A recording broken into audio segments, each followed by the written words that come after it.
Today I'm going to try to draw this watchtower in Tallinn, Estonia, and what you're seeing here is one of two towers that make up Viru Gate, which is a major entranceway into the old town.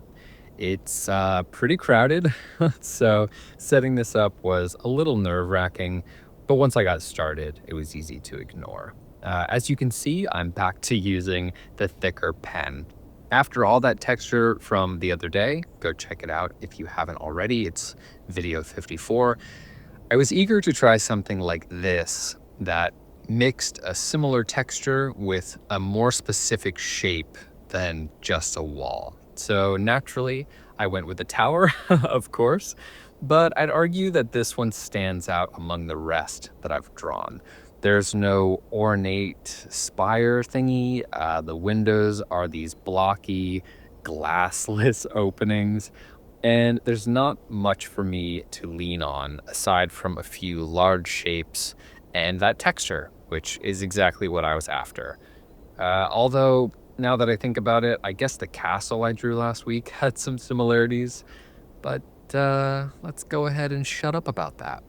For all intents and purposes, this is pretty new for me, and I'm excited to show you where I take it.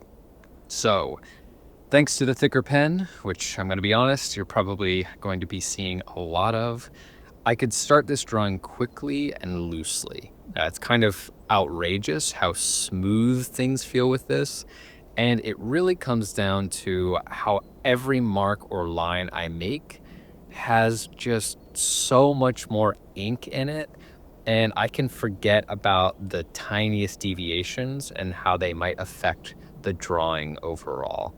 With the thinner pen, I can really get in there and make precise marks, which can be great, but it's not always what I want. For example, aside from the roof of this tower, I don't necessarily want more precision. There's so much texture going on here, and the shapes that make up the silhouette are pretty broad and generally forgiving. With this thicker pen, I can move around the paper much more quickly, and I think that shows in the video. That said, you are seeing me draw this at 1.5 times speed, but still, it's a massive difference, and I'm enjoying it quite a bit. Something I'd like to mention that I've noticed recently is my quick practice sketches that I do beforehand in my illustrious pocket sketchbook, and specifically just how much I tend to deviate from those when I sit down to do these, for want of a better word, real drawings. In today's little doodle, which in case you don't know, I try to do while the reference videos are recording, I actually got into the texture of it right away. I still started with that bottom left side, but once that dark rectangle that you can see was on the paper, I went straight to figuring out how I was going to texture and shade it. There are more than a few options here. I imagine most people would try to sketch out the whole silhouette first, but because my intention was to focus on the texture, I wanted to test those waters immediately. But then, when I sit down and start recording, that goes out the window for some reason. It's weird. Part of it is probably due to nerves, especially with this crowd, but also the quick sketches are a lot smaller than what you're seeing here, so it's easier to rapidly fill things in. I've primarily noticed it with regard to the overall composition, since I'm going from this tiny thumbnail sketch where the entire side of like this tower was, I don't know, a fifth of the size or something, to this much larger version where I need to be more careful with my lines. But I've only recently noticed it in terms of texture, which is exacerbated even further by using like the thinner pen. Anyway, none of that really matters. I just found it interesting that I can do all this setup and then pretty much ignore it when it counts the most. I do those quick sketches to get a rudimentary idea of every little thing that I hope to do.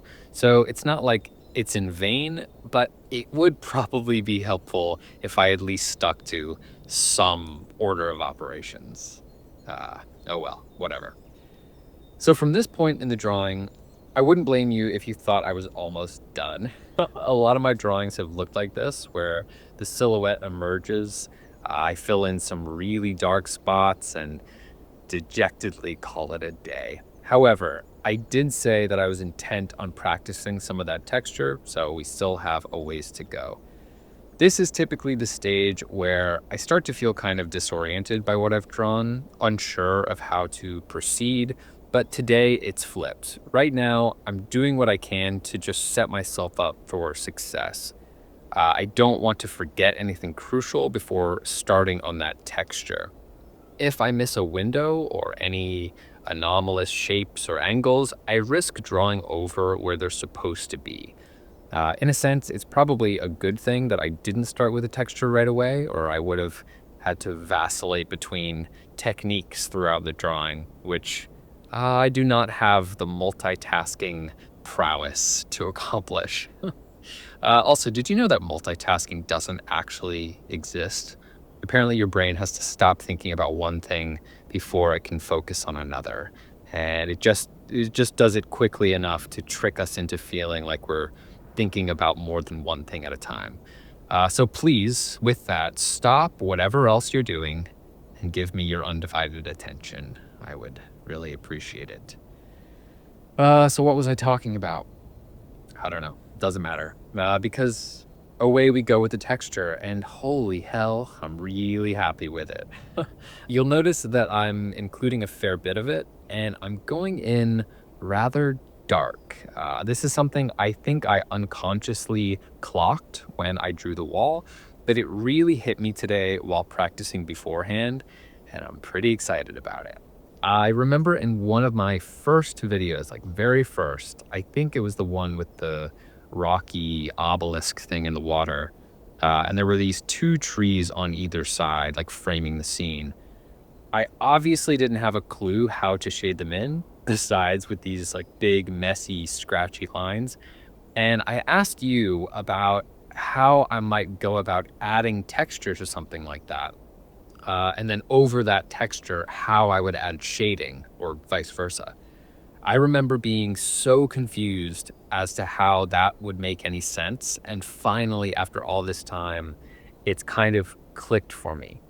I mean, I shouldn't say that. I'll probably forget all about this tomorrow. But for today, with this kind of texture, I've learned that by adding more of that texture, I can imply shadow.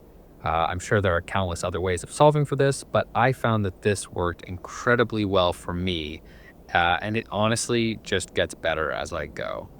These are the kinds of things that make this process so much fun. Most of the time, I feel like I'm taking two steps forward and one step back. But when something like this comes around, it's like being catapulted 10 steps ahead. It feels so good to see progress like this. And I'm just excited to keep practicing it, applying it in as many ways as I can. This is why I'm doing this. Learning can be so fulfilling when there are such apparent signs of progress. And yeah, I'm just so glad I'm doing this because I never would have figured something like this out without all the practice that I've been doing. And I hope you can feel my joy through the speakers. Okay. Well, another thing you'll without a doubt notice is the top of my tower has once again extended beyond my frame, arbitrary as it is. And while I didn't plan for it this time, I was kind of emboldened by yesterday's, let's say, outcome. I imagine I'll keep doing this sort of thing because it allows me to feel more free, like unencumbered throughout the drawing. If I draw outside the lines, I still want to keep it as, I don't know, aesthetically coherent as possible. For instance, I think the top of the tower poking out kind of makes sense, I guess, like visually and conceptually. But I'm just leaving it open as an option for when the scale ends up expanding more than I expected. I care a lot more about proportion than fitting perfectly within the frame. That said, I'm still gonna try to draw inside the lines. I did learn that in kindergarten, but I'll keep this in my back pocket for when I need it. Okay, as we round the final corner, I want you to see how I'm managing the remainder of this texture.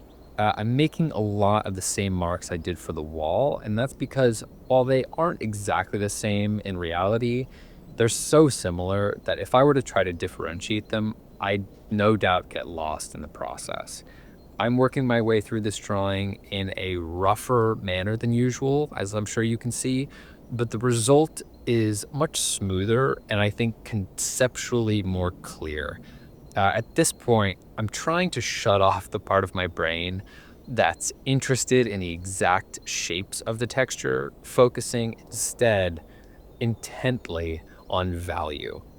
This is an area of drawing that I'm not very good at, but with this reference, on a sunny day with so much contrast, I'm finding it relatively simple to delineate between dark and light, and I'm letting my hand just fill in those areas accordingly. I'm using the same physical technique as I did the other day, where I'm making these horizontal marks combined with intermittent vertical ones.